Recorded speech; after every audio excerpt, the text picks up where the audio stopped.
Alors moi Rémi, j'avais 2-3 petites questions à te poser. Je suis ton travail depuis fort longtemps et moi je t'ai connu notamment via une revue, un journal qui s'appelle CQFD. Et est-ce que tu pourrais justement me parler un petit peu de ton parcours, ton rapport en fait à la presse et aux fanzines même, parce que du coup là, peut-être que tu pourrais raconter cette caméra, où est-ce qu'on est et ce que tu es venu faire ici. Ouais, bah moi en fait j'ai commencé à dessiner, à être publié dans un fanzine là où je vivais quoi. J'avais 12 ans. Et on était une bande de 6 à peu près. Et puis il y a le journal local qui a décidé de publier certaines bandes dessinées de ce fanzine. Et petit à petit, tous les autres sont partis faire leurs études. Mais moi j'étais jeune, donc j'étais encore là. Et puis on m'a proposé de faire un dessin de presse 2 fois par semaine. Voilà. C'est comme ça que j'ai commencé la presse en fait. Et de petit à petit, moi, j'ai fait ce journal quand même pendant 13 ans. Et puis à côté, moi j'ai fait les fanzines, toujours. Les fanzines. Je faisais Tuer les tous, ça s'appelait. Musical, graphique. Et je faisais des livres moi-même. Et petit à petit, je suis rentré dans la bande d'Harakiri juste à la fin. J'ai fait Le Petit Psychopathe, Harakiri, puis après Zéro, puis après c'était l'époque où toute la presse se cassait la gueule. Donc j'ai fait la fin de tout quoi en fait. Et, j'ai fini par Libé en fait. C'est une carte blanche politique où ils me censuraient tout le temps. Toujours un problème. Alors ça, j'ai arrêté, puis voilà, Et après, j'ai arrêté pendant un bon bout de temps. J'ai fait un bouquin de presse tout seul, de dessin qui n'était pas publié, qui s'appelait Sexy World. Pire que les trucs de Charles, où ils ont eu des ennuis avec les islamistes et la religion et tout ça. Et moi, j'ai jamais eu aucun problème. Forcément, parce que je provoquais pas. C'était pas de la provoque que je faisais. Et donc je l'ai sorti et j'ai arrêté la presse. Et petit à petit, j'ai recommencé mais à CQFD. En fait, ça fait 10 ans, depuis le début, que je suis à CQFD. Mais après, j'ai plus de boulot aux presses. C'était terminé quoi, tout ça. On me fait encore des propositions, mais il y a Butel qui m'avait proposé pour son magazine. Mais c'est pas payé non plus. Il faut toujours faire un petit choix, quoi. Vu que je travaille pas payé en général, je demande à être payé. Parce qu'en fait, quand tu travailles gratuitement, tu trouves plein de boulot gratuit. Et si tu dis, je demande ça, eh ben, c'est bon, tu commences à avoir un petit peu de... Tu travailles pas que pour la peau, quoi. Mais ça, j'ai remarqué, tu bosses gratos. T'as que du gratos, c'est atroce. Et du coup, toi, alors, moi, j'essaie de travailler justement sur les fanzines, parce que, pareil, c'est quelque chose, moi, qui m'a construit, quoi. Donc, j'essaie justement de recueillir un peu de la parole de gens qui font des fanzines, qui participent à des fanzines, qui lisent des fanzines. Et donc, j'essaie, en fait, tu vois, de faire un travail là-dessus. Qu'est-ce que, toi, justement, tu pourrais me dire c'est quoi pour toi le distinguo que tu ferais entre justement ce que tu as pu produire pour les fanzines et ce que tu as produit éventuellement pour la presse dite officielle? C'est quoi pour toi un fanzine, par exemple? Pour moi, un fanzine, pour moi, c'est un truc, c'est de l'édition autonome et normale. Pour moi, c'est la meilleure façon de fonctionner, quoi. Sans gaspillage, tu fais exactement le nombre d'exemplaires que tu sais que tu vas vendre. Bien sûr, tu restes dans un milieu d'amateurs de la chose, quoi. Tu touches toujours un peu le même cercle. Bien sûr, c'est ça qui est un peu restreint, mais c'est... D'une certaine manière, j'ai édité chez des éditeurs qui mettaient en librairie.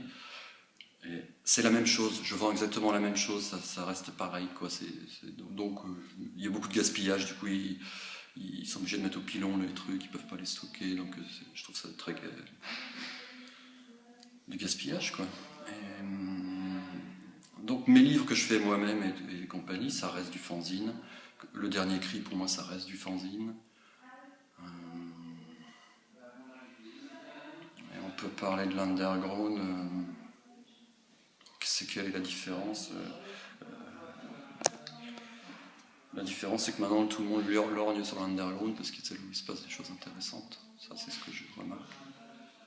Parce qu'il y a plein de liberté. Est-ce que ça n'a pas toujours été le cas? Ça a toujours été le cas, je pense. Ouais. Mais je pense que c'est un endroit privilégié, l'underground. Il faut essayer de se protéger un peu.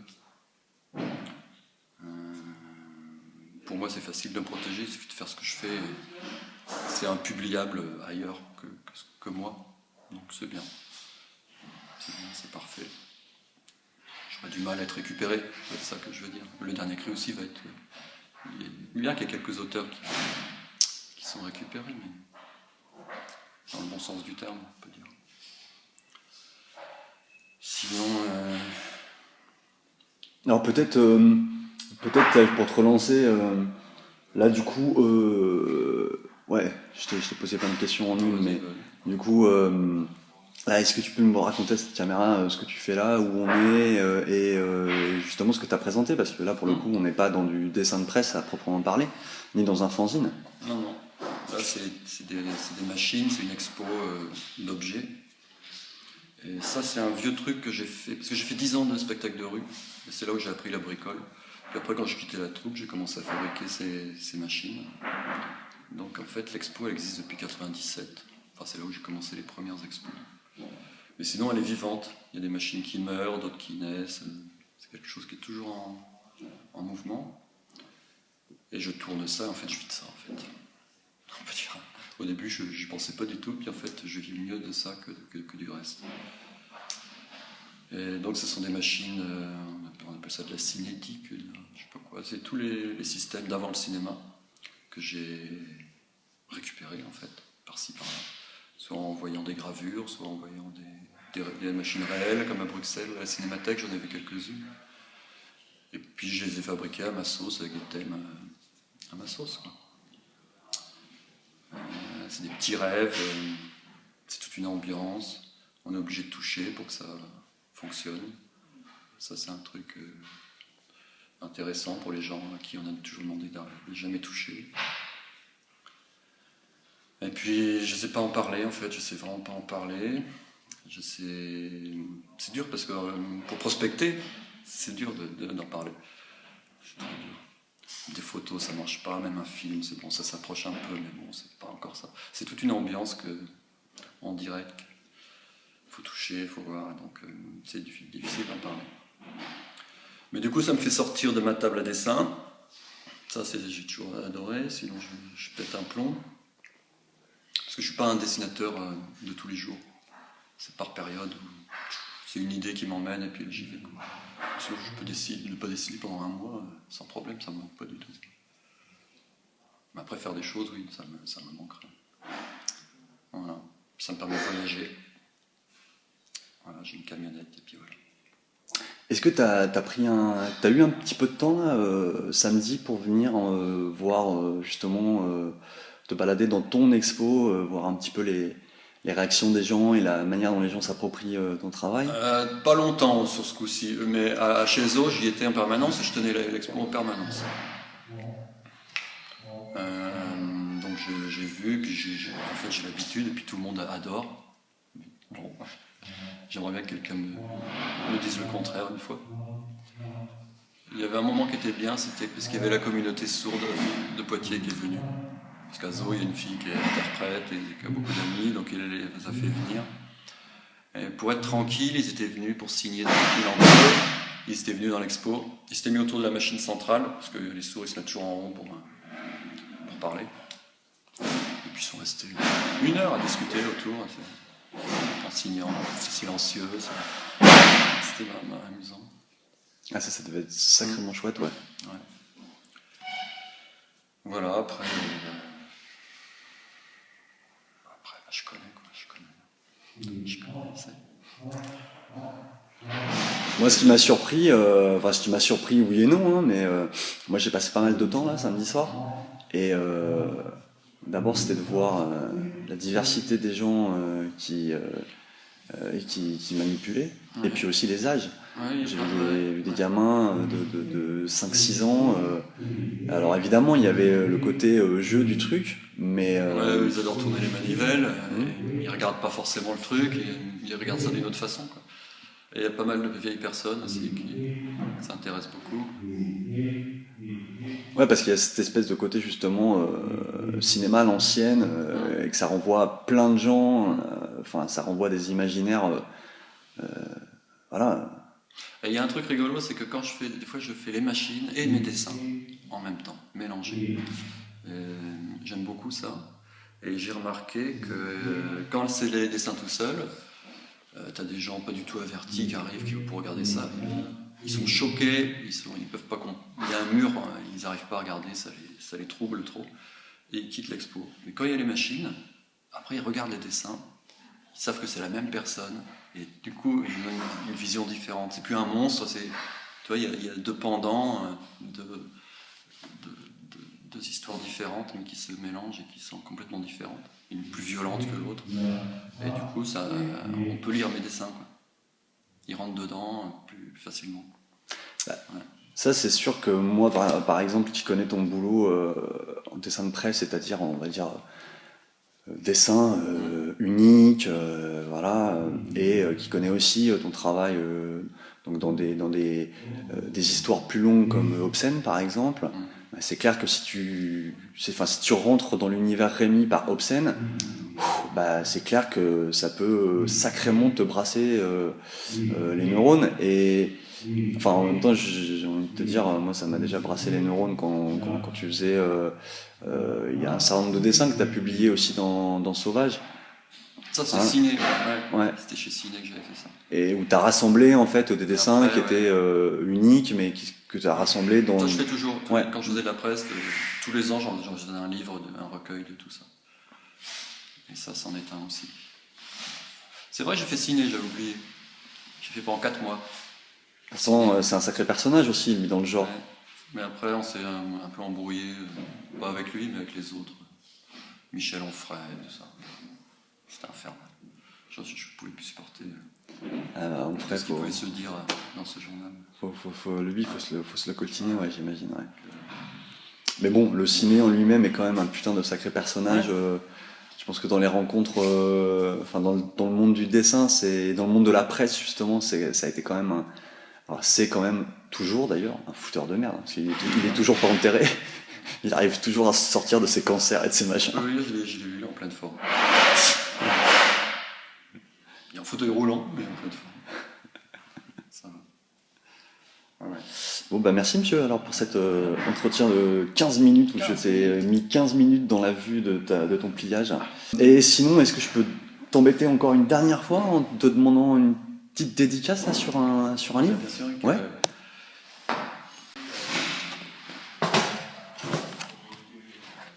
Alors Rémi, ce livre là justement, tu peux m'en parler un petit peu comment tu l'as fait ce livre?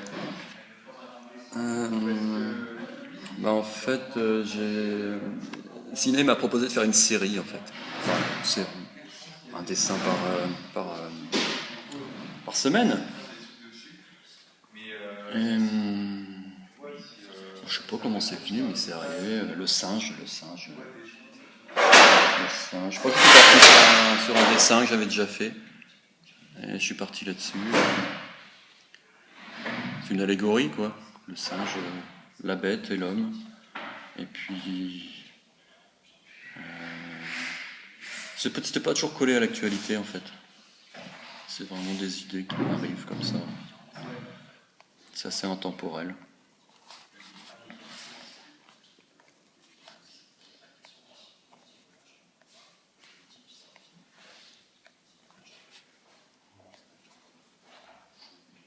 Ça faisait longtemps que j'avais fait la dédicace. Je ne sais plus si je sais faire les singes. Et là-dessus, je pense que voilà, parce que moi je vois bien aussi, quoi, je pense que tu le sais bien aussi, c'est que le public on a quand même du mal à toucher Et donc je l'ai fait chez Ciné. Après j'ai quitté Ciné.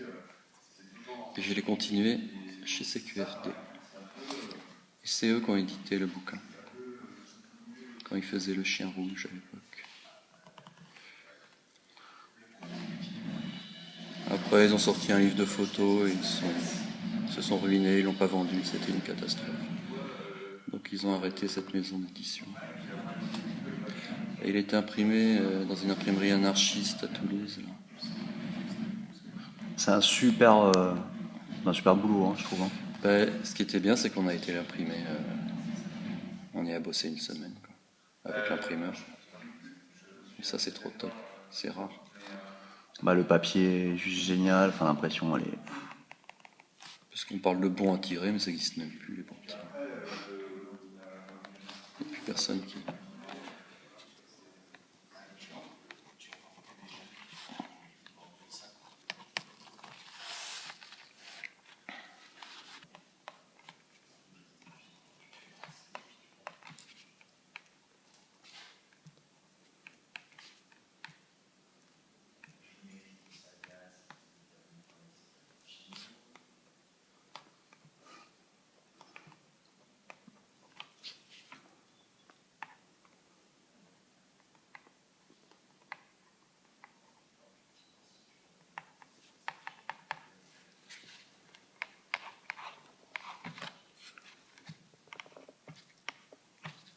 REL, hein. Ouais. Ça vient de chez les Tchèques. Ouais. Moi, c'est Verbraken. C'est flamand. Ah écoute, c'est pas très éloigné. Hein. Il y en a aussi des carrés d'ailleurs en Belgique, en Hollande et en Tchéquie. C'est la même racine que notre ancien pape qui s'appelait Karol. Et c'est Charles, Carlos, Karl.